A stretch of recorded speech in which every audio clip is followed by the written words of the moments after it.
अस्सलाम वालेकुम guys and welcome back to C programming course. So guys, आज के ट्यूटोरियल में हम फॉर्मेट स्पेसिफायर्स के बारे में जानेंगे कि फॉर्मेट स्पेसिफायर्स क्या होते हैं सी लैंग्वेज के अंदर और एस्केप सीक्वेंसेस क्या होते हैं और हम प्रोग्राम में इन दोनों को कैसे यूज़ करते हैं। तो सबसे पहले हम फॉर्मेट स्पेसिफायर के बारे में जानते हैं कि फॉर्मेट स्पेसिफायर किसको बोलते हैं। सो फॉर्मेट स्पेसिफायर स्पेसिफाई करने के लिए यूज़ होते हैं कि हमें कौन सी वैल्यू जो है वो स्क्रीन के ऊपर प्रिंट करवानी है और हमें किस टाइप की वैल्यू जो है वो यूज़र से इनपुट लेनी है।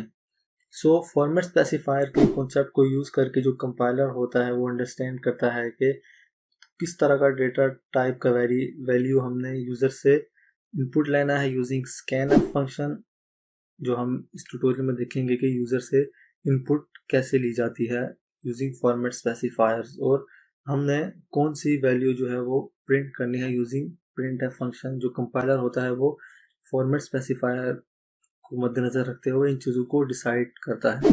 सो जो फॉर्मेट स्पेसिफायर होता है वो तीन चीज़ों को डिटरमिन करता है। सबसे पहले वेरिएबल की data type.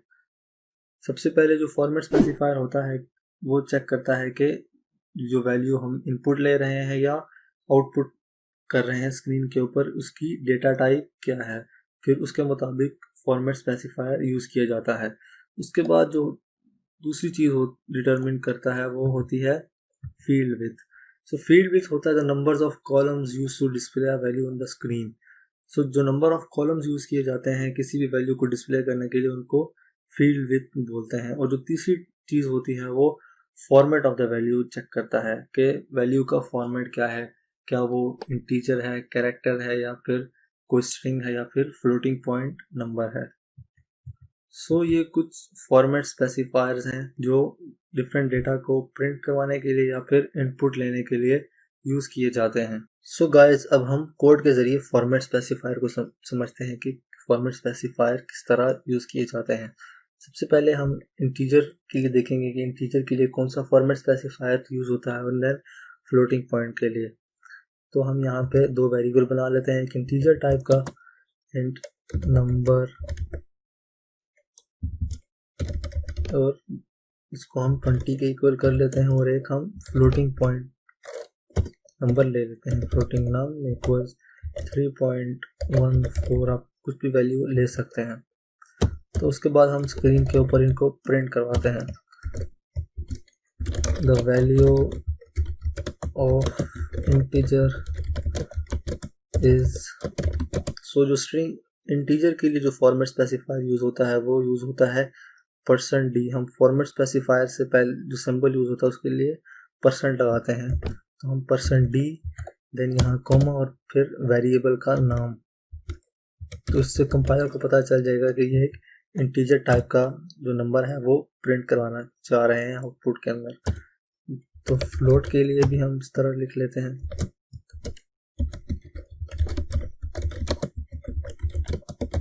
Floating point number is. इसके लिए जो फॉर्मेट स्पेसिफायर यूज़ होगा वो f यूज़ होगा, %f। हम यहाँ पे कॉमा लगा के फिर नम को कॉल कर लेते हैं। जब हम इसको सेव करके रन करते हैं तो हमें आउटपुट शो हो जाएगी। सो आप स्क्रीन पे देख सकते हैं इंटीजर की वैल्यू हमें 20, और फ्लोटिंग पॉइंट में जो डिफ़ॉल्ट पॉइंट के बाद जो वैल्यूज शो होती हैं वो 6 शो होती हैं। तो ये 2 एक्स्ट्रा 0 लगा दिए हैं इसने कंपाइलर में। सो गाइस, अब हम फील्ड विथ के बारे में जानते हैं कि फील्ड विथ क्या होती है। सो फील्ड विथ होती है कि नंबर ऑफ कॉलम्स जो यूज़ किए जाते हैं किसी वैल्यू को प्रिंट करवाने के लिए। इस एग्जांपल में हम यहाँ में जो हमने नंबर लिया था इंटीजर 20, तो मैं यहाँ इसके पीछे 4 लगा देता हूँ, तो जो हमें 2 स्पेसेस जो है वो 20 से पहले ऐड कर देगा। हम इसको रन करते हैं तो यहाँ पे ये इसने यहाँ पे 2 स्पेसेस जो हैं वो ऐड कर दी हैं 20 से पहले। तो फील्ड विथ जो होता है वो इस काम के लिए यूज़ होता है। हमने कहीं किसी भी नंबर के स्पेसेस देनी है तो हमें इसके पीछे यहाँ पे फील्ड विथ स्पेसिफायर हम यहाँ पे कोई भी वैल्यू लिख सकते हैं। हम 6 लिखेंगे तो वो हमें 4 स्पेसेस दे देगा। हम इसको फिर से रन करते हैं। तो ये गाइस, अब इसने हमें यहाँ पे 4 स्पेसेस दे दी। अब फील्ड विथ स्पेसिफायर को हम फ्लोटिंग पॉइंट नंबर के लिए यूज़ कर सकते हैं। उसके साथ हमने प्रिसीजन अगर कंट्रोल करनी है, अगर हम चाहते हैं कि स्क्रीन के ऊपर 3.1455 की जगह सिर्फ 3.14 प्रिंट और 55 को एक्सीड कर दे, तो उसके लिए भी हम यहाँ पे फील्ड विद स्पेसिफायर यूज़ कर सकते हैं विद प्रिसीजन। तो हम उसके लिए यहाँ पे करेंगे, हम 8 लिख देते हैं स्पेसिस और देन 2 का मतलब है कि हमें पॉइंट के बाद 2 वैल्यूज़ शो होंगी। तो अब हम इसको रन करते हैं, तो ये आप देख सकते हैं कि यहाँ पे 8 स्पेसिस और हमें पॉइंट के बाद 2 वैल्यूज़ शो की हैं। हम यहाँ पे कोई भी वैल्यू लिख सकते हैं, 8, 10, 6। अगर हम पॉइंट के बाद 4 वैल्यू शो करवाना चाहते हैं तो हम यहाँ पे 4 लिख देंगे, तो हमें पॉइंट के बाद 4 वैल्यूज़ शो करवा देगा। तो इस तरह फील्ड विथ को हम यूज़ करते हैं अपने प्रोग्राम के अंदर जब हम कोई चीज़ प्रिंट करवा रहे होते हैं। अब गाइस उसके बाद हम बात करते हैं एस्केप सीक्वेंसेस के बारे में कि एस्केप सीक्वेंसेस क्या होते हैं। सो एस्केप सीक्वेंस जो होते हैं वो स्पेशल कैरेक्टर होते हैं जो हम अपने स्ट्रिंग को फॉर्मेट करने के लिए यूज़ करते हैं ड्यूरिंग द आउटपुट। अगर हमने जो हम स्क्रीन के ऊपर डेटा प्रिंट करवा रहे हैं, हमने उसको कोई फॉर्मेट देना है, मतलब हम एक स्टेटमेंट प्रिंट करने के बाद न्यू लाइन में जाना चाहते हैं, या अगर हमने किसी सेंटेंस के दरमियान ज़्यादा स्पेस देनी है तो उसके लिए हम एस्केप सीक्वेंसेस का यूज़ करते हैं। सो जो एस्केप सीक्वेंस होते हैं वो हमेशा बैक स्लैश से शुरू होते हैं। सो गाइस अब हम एस्केप सीक्वेंस को कोड के ज़रिए समझते हैं कि उनको हम कैसे यूज़ कर सकते हैं और कौन सा एस्केप सीक्वेंस किस काम के लिए यूज़ होता है। तो सबसे पहले जो एस्केप सीक्वेंस है वो है /b।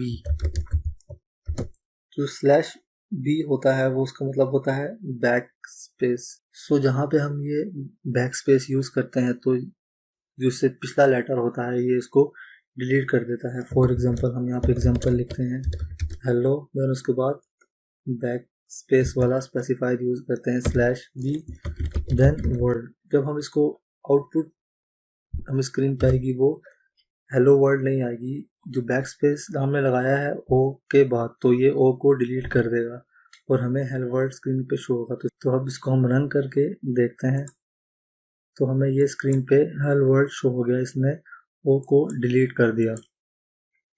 सो जो दूसरा फॉर्मेट स्पेसिफायर होता है वो एफ होता है।